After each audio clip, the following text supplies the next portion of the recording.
Hey guys, Erick Salgado here at the camp, and right now I want to talk to you guys about how simple it is to eat properly for fat loss.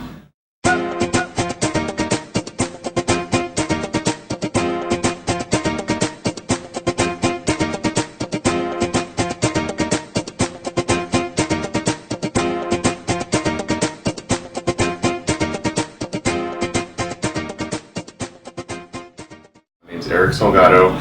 I'm one of the owners here over at the camp, and I love helping people transform their lives and helping them understand how easy it is to eat properly, to live a healthy and active lifestyle. My personal background growing up, I actually do not have a fast metabolism, so as a younger child growing up, I did have some weight issues. And I really wanted to figure out how I could control my metabolism so I could feel comfortable with myself. So growing up, like I said, my parents were active. I went through ups and downs with my weight, and then I think it was about when I was in college when I really decided that I wanted to step this fitness thing up and learn how far I could take my body in terms of getting it conditioned, maybe even compete in a natural bodybuilding show. In 2006 is when I decided to compete in my very first bodybuilding show. It was a small natural bodybuilding competition. It was extremely challenging for me because I had a slower metabolism, and this was the first time I ever even attempted to get a six-pack. So it took me about 6 months of hard dieting, a lot of research, and working with different fitness professionals. But at the end of the day when I actually competed, I did it, and it was something I felt very accomplished about, because I know it's something that most people will not even attempt to do. So I was able to get myself ready for my first competition. I continue to compete even till this day, doing shows every once in a while. And I always tell my clients the reason why I decide to compete, do photo shoots, is not because I'm trying to become the next top model or because I want to be the next Arnold Schwarzenegger. It's simply because I am human, and if I don't have a set goal and a deadline, I will not take it seriously. My goal with this video right now is just kind of explain to you what I've learned over the years about nutrition, how I help my clients, and how I'm able to maintain a healthy lifestyle through this nutrition program. Right now I want to talk to you about proper nutrition. This video, like I said, is going to help you learn about how to eat properly in order to get the best results without overcomplicating things. Now, if you hear a trainer yelling in the background and trying to motivate, encouraging people, it's because we're actually at the camp. So our amazing manager DJ is teaching the class right now. But again, I'm going to try to keep this video focused more on nutrition. But just know, if you hear him, it's because we're actually having a class going on. Okay, so let's go ahead and talk about nutrition. There's so many different diet approaches out there. There's a lot of different crash diets out there that promise insane results in a short amount of time. I know a lot of people are really tempted to try one of those quick fix diets. They want to try the pills, they want to try the injections, they just want to get results as quickly as possible. One thing I am going to warn you about with a lot of those get fit quick programs is that if it's going to deliver extreme results, it could put some damage and stress on your body, and eventually your body's going to want to go back to what we call homeostasis. It's going to want to balance itself out. So the reason why people tend to gain, let's say, like twice as much weight after they're done doing a crash diet is because they've done something so extreme that they actually slowed down their metabolism in the process. Now they're going back to their old eating habits, and their metabolism's slower, so they're actually gaining more weight back. Now, this is not what we're going to do in this program. In this program, I'm actually going to teach you how to select the right foods on a daily basis in order to make this a lifestyle change. I do want to give you guys one little heads up that depending on your specific weight loss goals, of course there's going to be certain people out there who've already reached their weight loss goals or just focusing on living a healthy, active lifestyle. That does not mean you could never eat any quote-unquote bad or dirty foods. Everyone's human. Everyone's going to want to indulge every once in a while. However, again, to keep this program simple, that's why we have these specific steps to help you get the results you're looking for. My nutrition program is going to consist of basically 3 steps. The first step is going to be the foundation. So we're going to go over that first step. It's going to be the most basic step, but all the other steps are going to build upon this very first step to proper nutrition. So what I recommend to my clients, if they've never followed a nutrition program before, is to first focus on eating whole foods and trying to minimize the processed foods.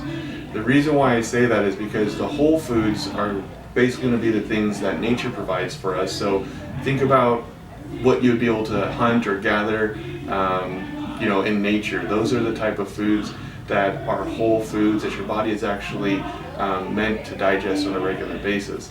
Processed foods is basically anything that has a TV commercial or is manufactured in a company's plant. The reason why you want to choose the whole foods versus the processed foods is couple reasons. One, the whole foods are going to digest slower in your body in general, so they're going to keep your body fuller for a longer period of time. Also, whole foods tend to have higher biological value, meaning they actually tend to have more vitamins and minerals, and your body could actually utilize the nutrients that it gets out of whole foods typically a lot better than processed foods. Also, processed foods tend to have a lot of chemicals and preservatives in them and a large amount of sodium to preserve them. So, you don't want to be introducing a lot of those chemicals into your body because they could have some adverse effects on your hormone system as well. So overall, you want to focus on these whole foods. Now, whole foods, again, I gave you an example of something that is that you could hunt or gather. So think about, meat, cuts of meat. Think about fruits. Think about vegetables, and anything, like I said, that's manufactured is something that you typically want to avoid.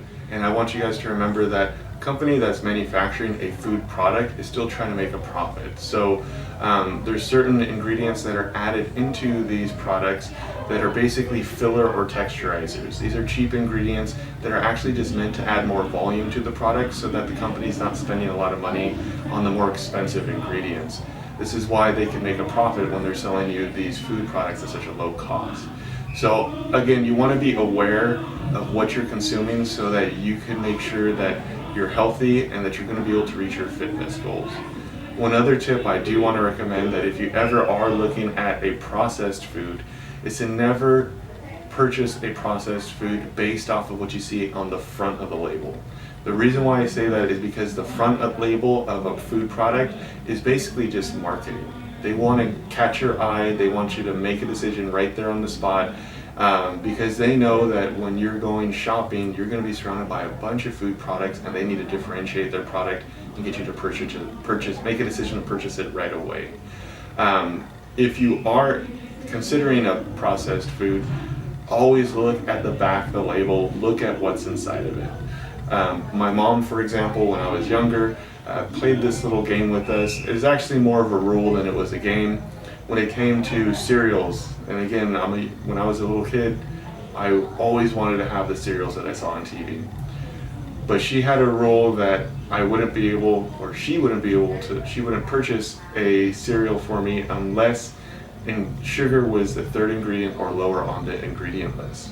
So obviously at a young age, I learned to look at the back of the label, find out where sugar is on the ingredient list. And so you can imagine a 5-year-old boy running around the supermarket getting excited when he found a cereal that his mom would actually buy for him. So again, there's little things, and if anyone out there is a parent and they want to instill these healthy eating habits into their children, there's little things you can do to kind of help your children learn about nutrition and make sure they understand that you have to take care of your body. It's not something that you could just abuse and expect to not have any health problems because you never took care of it.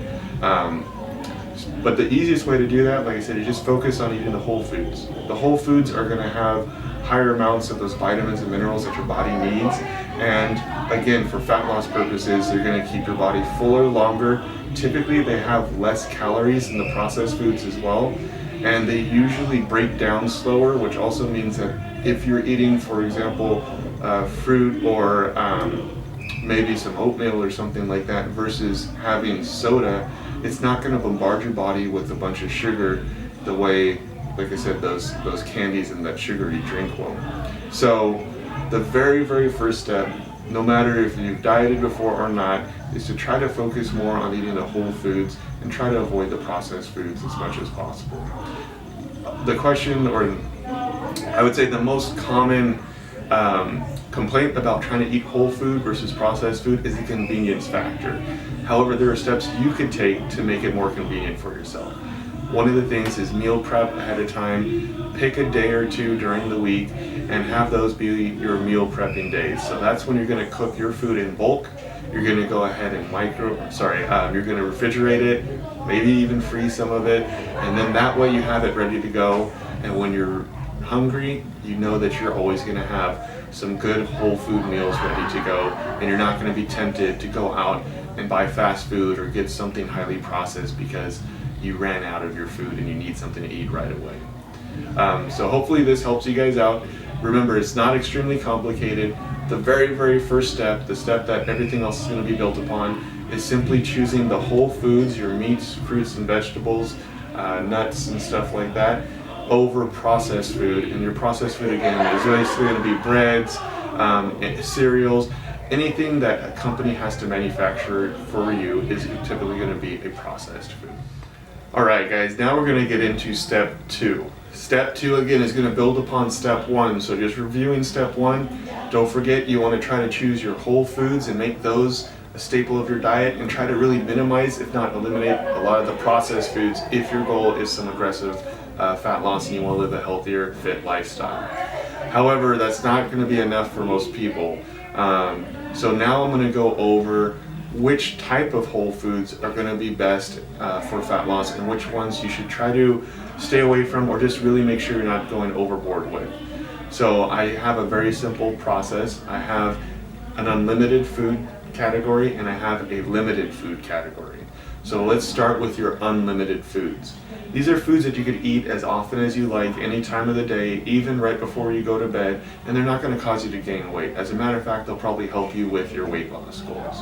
So the first food that's going to be in that unlimited food group is going to be lean sources of protein. Now let's talk about what is a lean protein source. Lean protein sources are basically your egg whites, your chicken breast, turkey breast, extra lean ground turkey, lean cuts of red meat like filet mignon, and white fish typically tend to be the leanest sources of protein as well. Again, you don't have to worry about eating too much of these.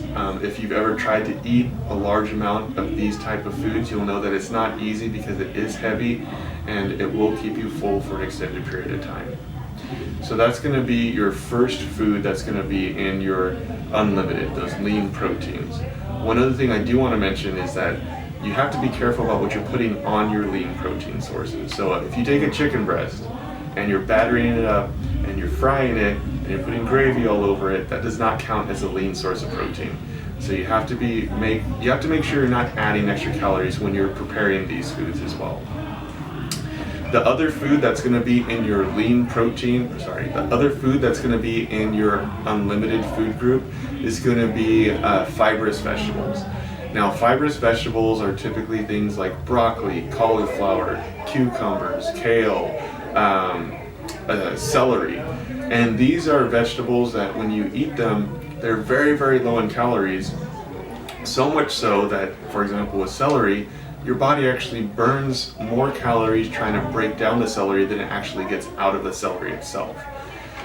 So obviously a food that's that lean is going to be unlimited because I don't know about you, but I don't know that many people that have gained weight by eating too much broccoli. So again, it's actually going to help you. It's going to keep you fuller longer because it's going to have that bulk. The fibers not only will keep you fuller longer, but they'll also help with your cholesterol levels. There's two types of fibers. Some will digest partially and go through your bloodstream, and these fibers will actually help with, like I said, your cholesterol levels and clear your blood vessels and arteries from plaque. And then the other type of fiber is not digestible, and that's the type of fiber that helps keep your digestive system regular as well. You don't have to eat everything plain, but typically if you want to keep it clean, lemon, salt, peppers, a little bit of salsa, pico de gallo, Not saying a lot of guacamole and peach and pineapple salsa. You want to keep them relatively lean. And most of the time with these sauces and dressings and stuff like that, if you look in the back of the label, it'll give you an idea of how lean they are. And you obviously just don't want to pick one that's going to be extremely calorically dense. You want to go for one that's a little bit leaner, maybe like 15 to 30 calories per serving. But you want to be cautious about what you're adding onto or into your food when you're preparing it. So that's basically your unlimited. Remember, unlimited, you can eat as much as you want. You don't have to really worry about the portions. You really don't have to worry about the time that you're eating them, because they're only going to nurture your body. They're going to keep your body fuller longer. And again, we want to keep this a lifestyle, so we're not going to overcomplicate it. Just focus on eating those foods for a majority of the time, and you should be okay. However, there are some foods that you do want to make sure you're not going too overboard with. And these are the foods that are going to be on your limited food groups. So you don't want to go too overboard with the limited foods, because they do provide your body with a lot of extra calories. And if your body doesn't need those calories for energy, your body will store them as fat. So if you've gained some weight over the years, that basically means you've been eating a lot of foods that are calorically dense, and that's leading to your body storing those calories as fat. The first food that's going to be in that limited food group is going to be fats. Now, the reason why we want fats to be limited is because fats are very calorically dense. For example, there are proteins, carbs, and fats. Protein and carbs per gram have 4 calories. Fats per gram have 9. So they have over twice as much as protein and carbs. Now, I'm not saying you could never have fats, but I'm saying if your goal is to lose weight, eating a lot of fats is going to make it very hard for you to get into that calorically deficient zone where your body's going to be forced to burn the extra fat as energy, because you're providing it with so many extra calories. So you really want to minimize, if not try to eliminate the fats. And I say try because it's impossible to eliminate fats completely, because from your lean protein sources, you're still going to get some fats. But you really want to make sure you're not overdoing it with things like butter, oils, avocados, nuts. These are things that are typically considered fats. A lot of creams are fats as well. Cheeses are fats also. And I know everyone likes to put cheese on everything because it makes it taste better, but you're getting a lot of calories from those type of food products. One other thing I want to mention is that if you're going to be doing, let's say you are going to be using a little bit of fat when you're cooking, should you use butter, lard, should you use margarine or shortening? Well, actually, I would recommend, if you're going to be cooking with some sort of fat, is to go for the most natural fat, which means going more for the butter and going more for the lard as opposed to using the margarine and the shortening. The thing to remember about margarine and shortening is that they're made out of plant oils, so they're chemically modified in order to be more solid at room temperature. Remember, oils are not meant to be solid at room temperature. They're supposed to be more fluid. So the fact that we've been able to manipulate them on the cellular level to make them more solid means that your body is not really going to be able to digest it properly, because it's not a natural substance. The next food in your limited food group is actually going to be carbohydrates. And this is where there's a lot of controversy, because a lot of people have heard of the Atkins diet. They want to know, should they do high carb? Should they go low carb? Should they cut carbs out completely? And typically, I'm going to say this: you do want to moderate the amount of carbs you're eating. I typically don't suggest cutting carbs out completely, because your body does need some sort of energy from those carbohydrates. Even on a competitive level, when I get on stage, I've actually found that I look and feel better when I actually keep some carbs in my diet, even all the way up to the show. So obviously, if I don't feel comfortable cutting carbs out completely, I wouldn't recommend anyone else does it as well. Now let's talk about what is a carb. Carbs are basically sugars, but there's 2 types of carbohydrates. You have your complex and you have your simple. The complex are going to be harder to digest. Your body is going to slowly break them down over an extended period of time, So your body's going to get a small amount of sugar in it while your body is digesting that food. However, the simple carbohydrates are basically, they're already sugars. And so your body doesn't have to do that much when it comes to breaking them down. Your body could actually just absorb them, and if you don't need the sugar right away for energy, then your body stores that energy as a fat. So obviously you want to focus more on the complex carbohydrates, and you really want to minimize the simple carbohydrates if your goal is fat loss. So what is a complex and what is a simple?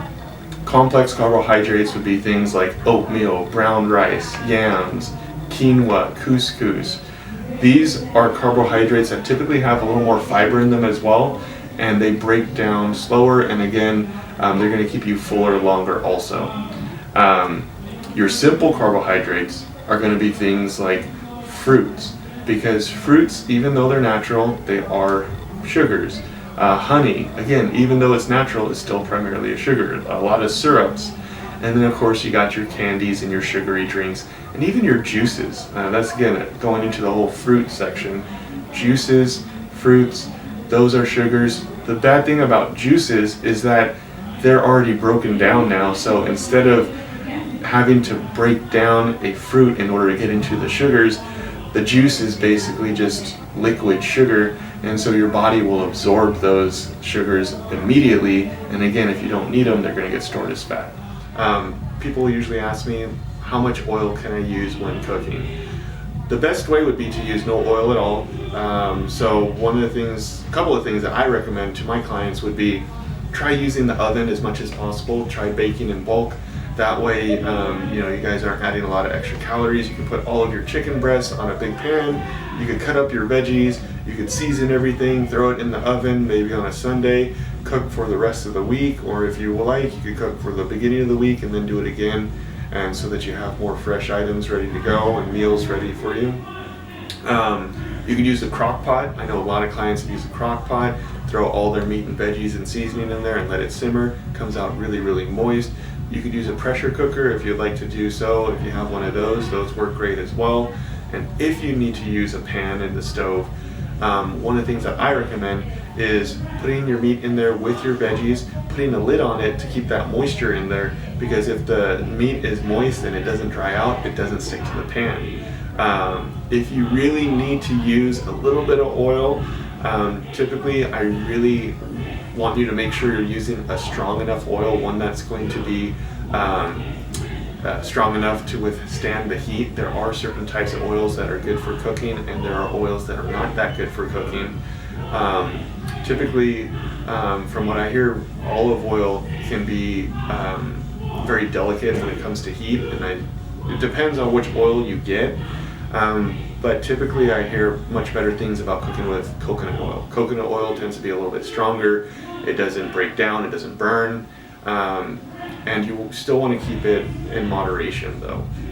Typically if I need to use oil for a meal that I'm cooking, I just spray a little bit of Pam. And that's usually what I'll do if I need some oil.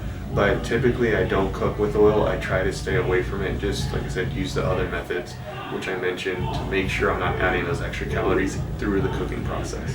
We're in our third step. This is where I'm going to go into a little bit more advanced detail about the people that maybe they hit a plateau, or they have some very, very aggressive goals and they want to make sure that they don't hit that plateau.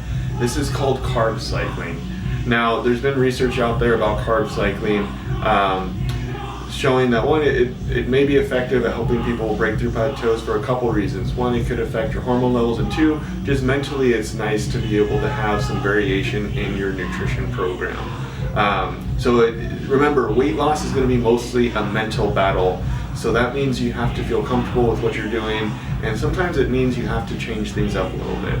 So that's why I found that carb cycling has worked really well for me when I'm getting ready for shows and competitions, and typically our clients tend to really like doing this as well. What carb cycling means, it means that you're going to go through a period where you are going to really watch your carbohydrate intake, as I mentioned in the past section, talking about moderating your complex carbohydrates, but you might need to have one day where you really bump up that carb intake. So couple reasons why this may help you. One, mentally it gives you a little bit of a break. Instead of always worrying about how much carbohydrates you're eating, you have a day when you're actually able to eat as much carbohydrates as you like. And two, for your body, if you diet down with a strict diet for an extended period of time, your body is designed to survive. So what your body will do is it'll sense that there's no food around and that it needs to start slowing down metabolic processes. This is usually why when people do an extreme diet and then they get off of it, they end up gaining all this weight back, because they cause their body to slow down its metabolism by dieting so hard for an extended period of time. So to avoid that, you want to make sure you have periodic days where you're going to go ahead and you're going to bump up your carbohydrate intake. Still keeping them relatively clean, because again, if you eat a lot of fats and sugars on that carb day, they could be stored as fat, but you could definitely want to make sure you're increasing your carbohydrate intake on those days, and then you'll go back to your lower carb intake for the rest of the week, or however you have it planned out. Again, this is just one of those advanced steps. It's not something that I think is necessary, but it definitely helps, like I said, helps people so that mentally they get a break as well. And if they've been dieting strictly for an extended period of time, it'll help them avoid hitting a plateau, and it'll help them avoid any type of metabolic damage. So guys, right now I want to go over some of the most frequently asked questions that I get. Usually what people ask about when I go over nutrition with them is, well, how much water should I be drinking? You do want to keep your water intake high. I do recommend trying to get a gallon of water in a day. The reason being is because, especially if you haven't done something like this in the past, you're kind of detoxing your body right now, so you want to have those extra fluids in there so you could flush those toxins out. Also, too, you are putting your body under stress. You need to have water in your body so that you can rush those nutrients into your into those needed areas. So water is very, very important to your health. Remember, virtually every metabolic process requires water. So if your goal is fat loss, it actually doesn't do you any good to try to cut water. One thing is that if you get bored of water, I know a lot of people turn to things like Crystal Light, stuff that they could flavor their water with. Even if they have 0 calories though, a lot of those products do have artificial sweeteners in them and dyes, and consuming this on a regular basis is probably not the best idea. One thing that I do is I'll make my own sugar-free, calorie-free kind of lemon water or lemonade. And basically what I'll do is I'll take a gallon of water, I'll put some lemon concentrate or lemon juice in there, and I take what is called stevia extract. This is the one that I typically suggest. You can get it from Trader Joe's, and notice on the label it says 100% organic pure stevia extract. It's not Truvia, it's not stevia in the raw. This is actually pure stevia extract. The reason why I mention that is because the stevia and the Truvia and stevia in the raw, they're actually not pure stevia products. They have sugars in them, or sugar alcohols in them, sugar or sugar alcohols. But if you look on the back of the label, again, remember, it's very important that you don't make a decision based off of what you see in the front of the label, but what you read in the back of the label. You see there's only one ingredient on here, and that is organic stevia extract. So this is 0 calories. It's actually a tea leaf that is naturally sweet without any sugars, and you could use it to sweeten your teas, coffees, whatever you guys want. But I like to use it in my water with a little bit of lemon, and again, it tastes great. Makes it very easy to drink that gallon of water. Other questions I usually get are about protein powders and protein bars. We talked about the words of protein, but we also talked about how you want to try to get whole foods and not a lot of processed foods. Well, protein powders will definitely help you. They're great if you're on the run, you're not able to get to a meal right away. You can have some protein powder, put some water in there, and that'll at least give you something. However, it's best if you have it first thing in the morning or also right after a workout. The reason why those times work out really well is because it is a fast digesting protein. The whey protein typically will digest relatively quickly, which is good when your body is under a large amount of stress or just incurred a large amount of stress, because it's going to need those fast digesting proteins to help the recovery process. If you guys are wondering what a good protein powder is, the camp actually provides its own line of protein powder that we've made sure is only the highest quality of protein and is actually manufactured in a pharmaceutical facility so that it's tested to make sure that it's pure and there's no cross-contamination. When it comes to protein bars, typically I don't recommend protein bars because a lot of them use a lot of fillers and texturizers in them, and usually they use very, very poor quality protein. If you see any product and you look on the back and it has soy protein in it, soy protein is actually only 50% bioavailable. That means that your body will only utilize about 50% of the proteins in that particular product, as opposed to whey protein, which is 100 to 130% bioavailable. It's significantly higher and means that your body is much more likely to actually utilize the proteins in that product. So again, you need to be educated. If you're buying a protein powder or a protein bar, you need to make sure you know what you're getting. The camp could help you with the protein powders. We even have some protein bars. The ones that I typically recommend are called Quest Nutrition, and those typically have high quality proteins in them, a lot of fiber, very low in sugars, and very low in fats. But again, you need to be educated. A lot of people tend to take products that they think are healthy and lean for them, and once they bring them into me, I'm able to find out that they actually have a ton of sugar and a ton of fat in them. The other thing is, should I be taking fat burners? I don't think fat burners are necessary in order to make a huge transformation, but they will help. And you want to make sure you're taking one that's reputable. You don't want to take one that just has a bunch of stimulants in them, because sometimes people are very, very sensitive to those stimulants and it can make them feel very uncomfortable and jittery. The camp also has its own line of fat burners. If you guys are interested, you can always come to the camp and we can go over those in more detail. But basically, I want you guys to understand that any type of supplement or fat burner is just going to be a supplement. It is not going to do the work for you. It is not a steroid or a drug. It's just an aid to help speed up the process and help your body recover and get the results that you're looking for. So it's only going to help you, but you do need to focus primarily on your nutrition and your workout routine. I also get questions about coffees and teas. One thing to remember about coffee and tea is that it's mostly what you put into it, which is really going to hold you back when it comes to your fat loss results. So for example, if you're putting a lot of sugar, if you're putting a lot of like creamers in your coffees, that's a lot of added calories that you're putting in, and they're all liquid, so they're going to digest very, very quickly. So what I actually suggest is, if you're going to be doing coffees or teas, you could use a little bit of stevia if you want to sweeten it, but try to avoid putting a lot of added calories into them. But you do want to remember that caffeine is actually toxic to the body. That's why you'll hear stories of young kids that drink too much of these energy drinks and they'll actually have a heart attack and they'll pass away. So my suggestion is try to avoid drinking too much caffeinated drinks if possible. If you're used to drinking coffee on a regular basis, just try to have a couple days where you don't have coffee. The other major concern I get from my clients, especially my female clients, is they don't want to get big and bulky, and will lifting weights and eating all this protein make them big and bulky like a man. Ladies, you will not get big and bulky because women typically have 17 times less testosterone than men. That makes it very, very difficult for women to build any type of muscle mass at all. However, if you eat a high amount of protein and you lift weights, you're actually going to speed up your metabolism because muscle burns calories, and two, you're going to add the feminine curves that you want. Have you ever heard of skinny fat? That's typically what happens when you don't eat protein and you do not lift weights.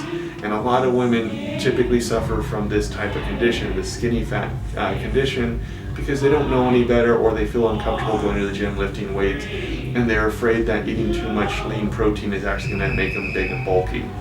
So if you ever go to the gym and you see someone that's just doing cardio all the time, and they're not overweight by any means, but they're not toned either. Everything, all the tissue on their body is still really loose and it jiggles. That's because they haven't been training properly and they haven't been eating properly. They're probably doing nothing but salads, very, very little protein, and nothing but cardio with little to no resistance training, meaning they're not lifting any weights. So again, my suggestion to any women out there that want to get in shape the fastest and get the most benefit out of their workouts and their nutrition program is to keep their protein intake high and try not to focus solely on cardio. Make sure you're doing resistance training as well. Last but not least, actually I got a couple more things. Granola and yogurt. A lot of people think that if they're eating yogurt and granola that they're eating really healthy. One thing to remember, guys, non-fat yogurt is typically all sugar. Granola is typically sugar coated with sugar. So yeah, they're natural more or less, but in reality you're still eating a lot of sugar. So if I have a client that comes in and says, Eric, I'm not sure why I'm not losing weight, I'm eating so healthy, I love that term, healthy, and then I actually look at their diet, and guess what? They're eating yogurt, fruit, and granola as their snacks or adding them in to their meals. Well, they just took a cup of sugar, they put in more sugar, and they sprinkled some sugar on top of it. So of course they're not going to get the results you're looking for. Again, make sure you're educated, make sure you're looking at the back of the labels and really looking at what you're eating. I'm going to start off with soy because this typically tends to be the item that most people are usually most surprised about, and that is that it's not something that I really recommend for health purposes. The reason being is because soy does mess with your hormone levels, and not in a positive way. Soy has been shown to increase your estrogen levels. Now, we talked about testosterone, and that's the reason why men are able to lose weight faster, because we have 17 times more testosterone. The testosterone allows us to maintain more muscle mass, and more muscle mass means we burn calories, much more calories. As a matter of fact, for every pound of muscle you put on your body, you burn an extra 50 calories a day at rest. So you can see, even if you're eating the same amount of food, if you have more muscle on your body, you're burning through more calories. So when it comes to soy, you're increasing your estrogen levels when you consume a lot of soy products. And estrogen is basically the opposite of testosterone. It is not designed to keep your body lean and toned. It's going to do the exact opposite. It's actually meant to prepare the body for child labor. So that means that's the reason why women tend to have, wider hips. They tend to hold on to more fat. Obviously women have the breast because of high levels of estrogen as well, the wider hips and all that stuff. But it's not something you want to have a whole lot of if your goal is to get as lean as possible in a short amount of time and maintain a healthy lifestyle. So with guys, if you have too much estrogen, you end up with man boobs, and of course you also end up with a hormone imbalance, which can be very, very detrimental to a lot of different aspects of your life. And then of course with women, they tend to think that they need higher levels of estrogen, especially as they get older, but in reality, you want to focus on keeping your estrogen levels moderate and keeping your testosterone levels as high as possible, because testosterone is what's going to help you with bone density and keeping that lean, toned physique that you really, really want. These are typically the questions that I usually get asked when it comes to health and nutrition. Remember, it doesn't have to be complicated. All you have to do is follow the 3 steps that I gave you. If you haven't followed a nutrition program in the past, focus on the first step, which is focusing on whole foods and minimizing the processed foods, and that will get you started. Then you could progress to the second step, then you could progress to the third step. Typically, you may not need to use all 3 unless you're really aggressive about your results and you've been following an active, healthy lifestyle for a long period of time and you're trying to get to maybe the next level. So again, if you have any further questions, always reach out to any of our members at the camp locations. We're more than happy to help you guys out. But also remember, this is a lifestyle change. It's not always going to happen right away. Some of our clients will lose 20 pounds in the first 2 weeks that they're with us. Some of our clients, it takes them a little bit longer. It really depends on your body, depends on your lifestyle. But if you need that support, if you want to be surrounded by positive, motivating people, make sure to come to the camp, check us out, see if this is something that's going to work for you, and hopefully we can help you reach your fat loss and fitness goals.